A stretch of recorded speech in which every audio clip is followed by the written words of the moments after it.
Greetings and welcome to another thrilling and exciting episode of the Planetary Persuader. I am KozMcKev, your host, and this is for Friday, November 8th, 2019. Now, looking at the sky today, we would see the moon in the constellation of Pisces. And the part of Pisces that the moon is in is a lunar mansion or nakshatra known as Uttara Bhadrapada or Uttara Bhadra. So, in the sidereal zodiac, we look in the constellation of Pisces. Uttara Bhadra is totally within that constellation of Pisces. The planet that is associated with it for some reason, though, is Saturn. Yeah. And but because it's all in Pisces, there's a Jupiter rulership that goes in there too. And there's like a funeral pyre that's associated with it. And there's a ruling deity named Adhir Bundia. And it's known as the Serpent of the Deep.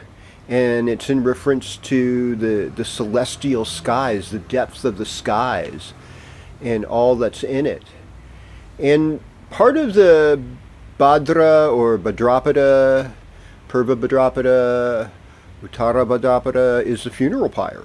And so this is where we're getting closer and closer to the end of the wheel here, and ultimately we face our own physical demise, and we're able to look back at this life and peer into the next one that we're headed for. Sometimes there's two faces as a symbol associated with this, and so that's part of what's happening today. The other thing is now Saturn has moved, rather not Saturn, but Jupiter has moved into the constellation of Sagittarius. So both in Western astrology and in sidereal Vedic astrology, Saturn is now in Sagittarius. So good fortune is coming. But, okay, I know, the big but. What's the but? Well, the first thing of the good fortune is get rid of all the stuff that's toxic, that you don't really need, that's hurting you. Well, this causes a lot of calamity. And so Jupiter's passing through the Mula Nakshatra, which is ruled by Naritri, and she's the goddess of calamity. And she's actually going to give us this major eclipse on Christmas evening. And so there could be a lot of crazy stuff happen on Christmas, and if you're on the East Coast or in Europe or Asia, it'll happen on the 26th. But it's going to be deep. There's going to be some deep revealings and changes occurring. So that's all due to the Mula Nakshatra. Now, in Western astrology, we've got Mercury retrograde in Scorpio, Sun in Scorpio, and I think this weekend on the 11th, we're actually having a little eclipse with Mercury passing by the Sun in front of it, and this will only happen in seasonal Scorpio time or seasonal Taurus time. Yeah, trippy. And so this is an unusual thing, and with, I guess, the right kind of telescope, you'd be able to see it. And that happens on the 11th. Do I have a time for that? Yeah, it's 7:22 a.m. in the morning, Pacific Standard Time. So that's that. And we get to sleep an extra hour now. Isn't that nice? Got to go to bed earlier, too. But, we've got Venus in Sagittarius, Mars in Libra, Jupiter in Sagittarius, Saturn in Capricorn, Uranus in Taurus, Neptune in Pisces, and Pluto in Capricorn North Node in Cancer. And this is all in the Western tropical zodiac according to season, not what you're going to see in the sky. Okay. So, with that said, we're going to go sign by sign, starting with you, Aries. So, greetings, Aries. Welcome to your horoscope. Mars in Libra. Mars is in the 7th house. 7th house is relationship, marriage. Mars is about where we're independent. Mars is about where we have energy, Shakti. So in some ways this could be good. It could be like, whoa, I'm, having a lot of relationships. One of my astrology teachers says, Mars in the 7th house can actually make you a sweetheart. It can make you more diplomatic and less aggressive. And here it is in Libra. It's just like putty. No, there's a concern for justice. This is also actually not that bad of a position if you're looking for work. this can actually increase opportunities for sales and work, and so that's a good thing. Scorpio takes you into the depths, it takes you into the 8th house, which is other people's property, studies like astrology, occult studies, mystical studies. All of these things are enhanced during this time of year, and Scorpio is the other Mars ruled sign. Of course, it's associated with Pluto in Western astrology as well as Mars, and it's actually sometimes associated with the south node of the moon as well as Mars in Vedic astrology. Well, that's an interesting twist. Or karma, or subconscious, because of that intuitive nature. And Pluto has, like, the X-ray vision. I'm sorry, Aries, you weren't born with that. I mean, some of you are. I mean, hey, most of you are sidereal Pisces, so, you do have some intuition going. But yeah, Scorpio's got that other little edge, and so there's messages, and your intuition is up. And your love life is more like looking for a love that gives to other people, that's a little bit more spiritual, a little bit more broad-minded. So Venus and Jupiter, the two gurus, are in the 9th house. They're here to teach you, and they're going to teach you some real lessons. Saturn and Capricorn in the midheaven, looking good, teaching you about work and how to change those things, and your intuition enhanced by Neptune in the 12th. Okay. Oh, and there's an Aries moon today. What do you know about that? Yeah. Flavor of the month. Okay. So, hello Taurus, welcome to your horoscope. So, I mean, if you're Taurus born in April, or the first couple days of May, the influence of Uranus, kind of the surprise planet, the trickster, shocks, inspiration, also deals a little bit with independence and individuality. It deals with electricity too, and shocks. That's in the 1st house. Now, Mars is in the 6th house. Mars is good in the 6th house because it's like encourages you to exercise, to get in shape. And I mean, I hear it's sort of an antidepressant. And I mean, I know it's easier just to drop a little psilocybin or something, but the exercise is got a history of being good for you. Relationship-wise, things are big because we've got Mercury and Sun in your 7th house, so you're thinking about marriage and boyfriends and girlfriends and those type of things. And with Venus and Jupiter in the 8th house, it could be, that you're into the occult and the mysteries of life more. It could be that you're really into good sex right now too, and that's fine. You're allowed. North Node in the 3rd house, it's promoting you to take a look at what kind of relationships you want to have with your neighbors, with your friends, with your siblings, with your peers, and maybe it's time to start journaling and writing down stuff that you want to do. All right. And now with that out of the way, let's say greetings, Gemini, and welcome your horoscope. So, for Gemini, Scorpio is Gemini is 8 signs away from Scorpio. Sometimes they say Gemini 8 from the 8th. But Scorpio is in the 6th house. 6th house, we call these houses in Vedic astrology, we call them Dastana houses. The 6th, the 8th, and the 12th. And it's like where really rough things happen a lot of times. And so, you have to work a little extra hard. You might be dealing with some health issues. I mean, in Vedic astrology, we'd say the sun was in Libra. So it's a debilitated sun, from October 16th to November 16th. And so we're not feeling as much of that vitality on the northern hemisphere, especially as the sun is just kind of, not doing its thing. Darkness has overcome us. And depending on what latitude you live, if you're down in Florida, it's not so bad. Hawaii, not so bad, If you're north of the Bay Area in Northern California, so it's getting a little gloomy, if you're in like Seattle or Minnesota or something, it's really dark and it's really gloomy. The Upper Peninsula of Michigan, all those places. So it's like, take care of yourself. I mean, most of the planets are in your relationship houses anyhow. And so how do you make a better relationship? Mars is in the fifth, so you've got creative energy, you've got energy for your children, especially if they're involved with sports, especially male children, because of Mars being there. And Mercury's retrograde. Yeah, Danger Will Robinson. It's in the sixth house, though. But it's like, this is a really good time to focus on what needs to be fixed, what needs to be gotten rid of. How can I do a better job on this? And not to make bold new moves, but use this Mercury retrograde as just a planning period. It's like, oh, well, this could work out, and get things together, and maybe just get rid of things that you don't need, and before you get anything else that you do need. All right. So, greetings, Cancer, and welcome to your horoscope. North Node in the first house. Well, I mean, North Node's been in your first house for about a year. And, I mean, maybe not quite. But it can give you a little bit of fame, actually. It can actually, it can make you break the rules.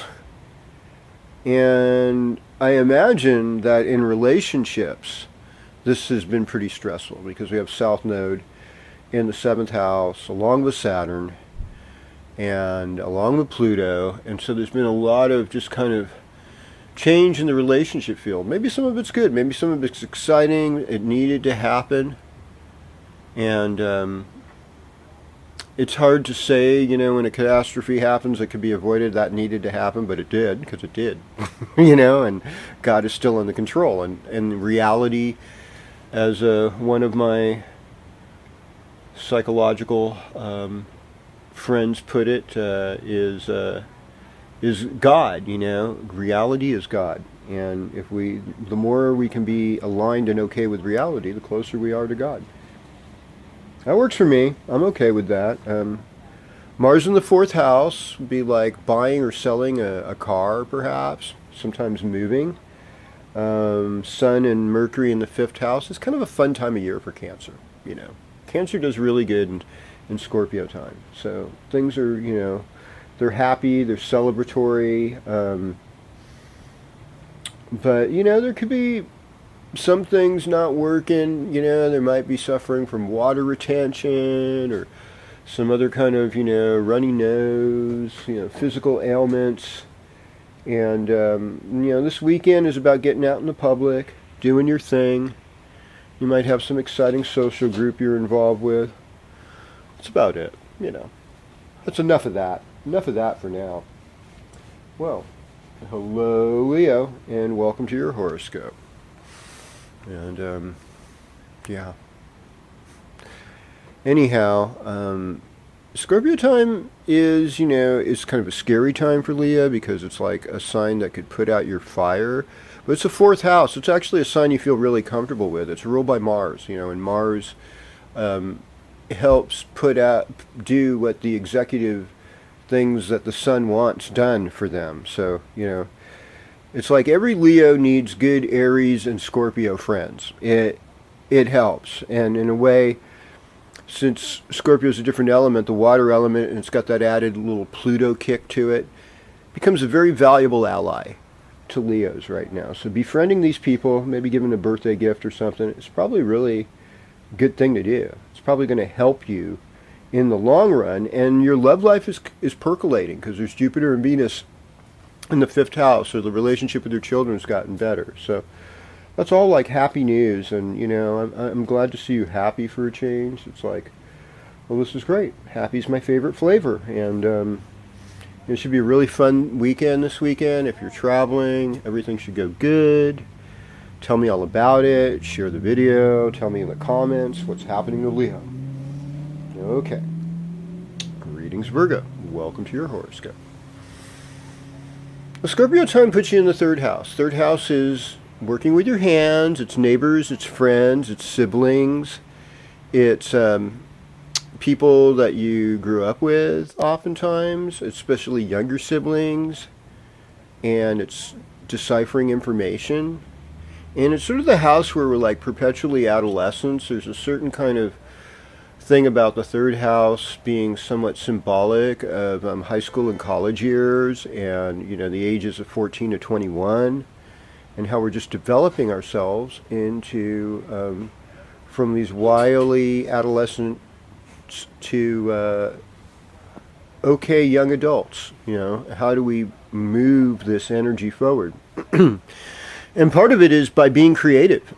Doing our creative works with our hands, whether we're painting or playing music or writing in a journal, doing poetry, telling stories. All of this is third house stuff. And Virgo, this is good stuff to do during Mercury retrograde. In fact, you're going to be doing better in Mercury retrograde than most people, because it's like Mercury's closer to us and it's in your third house. So it's like, yeah, this is a house where this Mercury actually works, and I can communicate with it in a very logical and appropriate way and not be so confused. Now, I would say the standard procedure of not buying technological equipment during Mercury retrograde is usually a good idea from my experience, because you usually have to end up taking it back, it seems like. I don't know, but that's what I've seen.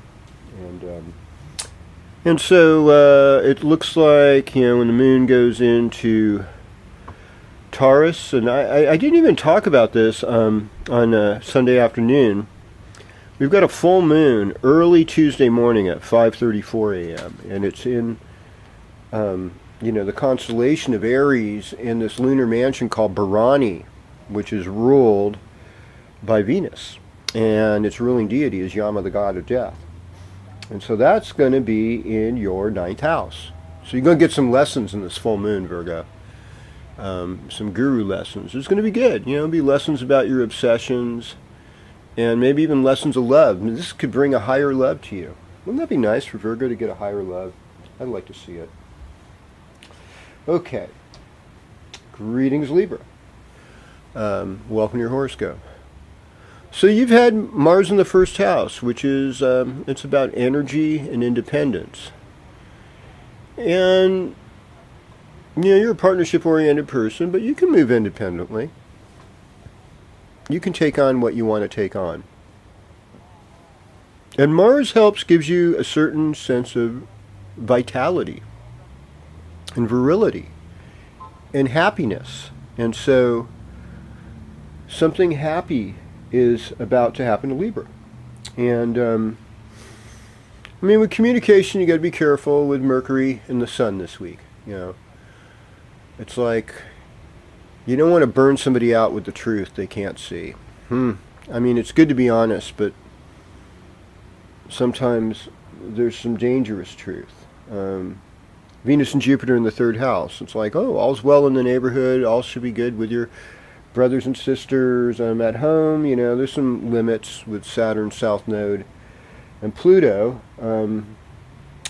And we've also got Neptune in the sixth house, so just watching your health, taking care of your health. Moon this whole weekend in the seventh house. Should be a romantic weekend, should be lovely if you're out in the interior of Northern California. If you're in the southeast United States, the colors changing, should be beautiful, wicked beautiful. Go out there and enjoy it. And know that it's okay to have unusual ideas about how you want to run your life. Right now, you desire better career support, and I understand that. Okay. So, greetings, Scorpio, and welcome to your horoscope, and happy birthday, by the way. Yours truly is having a birthday this week. It is true. At least he thinks he is.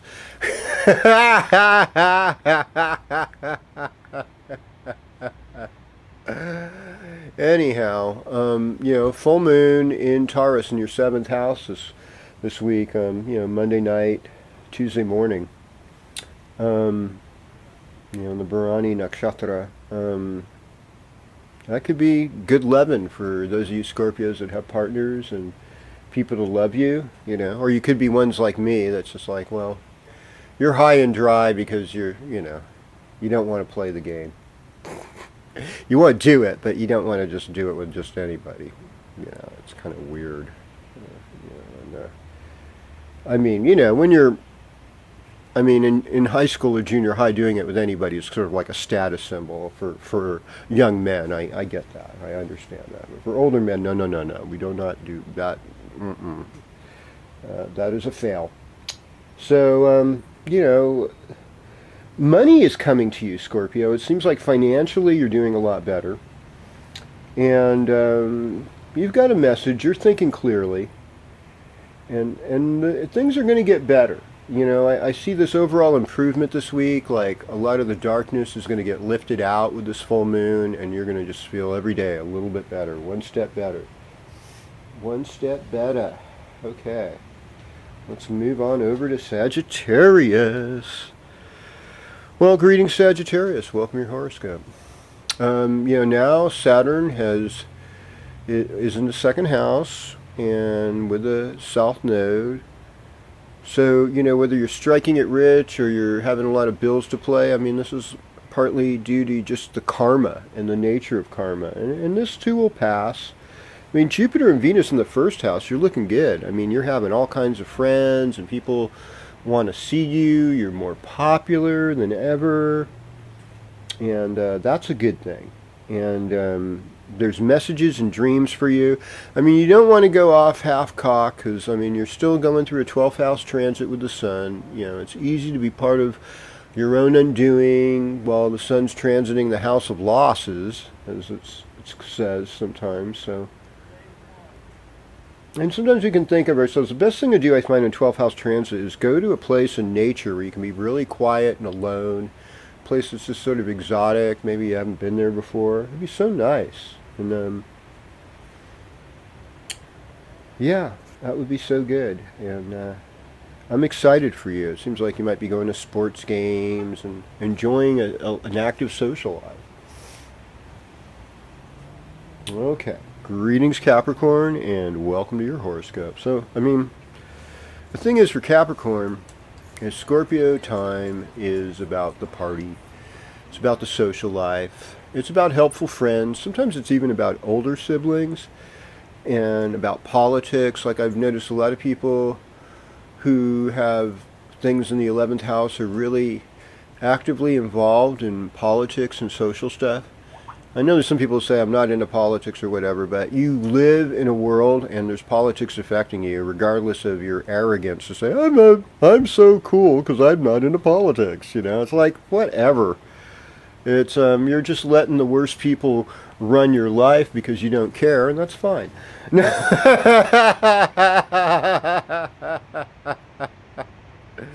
Well, it's really hard. I mean, we have this isn't like little town in Vermont or something where you vote whether you have a parking meter. I mean, justice moves slowly, and there's a lot of the government's a lot of one size fits all, and there's not a lot of mercy under accentuated circumstances or certain situations. I mean, it seems like if you're the wrong color and you shoplift, you're in jail for 100 years, and if you're, some kind of molester white person that's, well loved, you'll be fine. They'll let you out. So it's kind of weird, but it's true.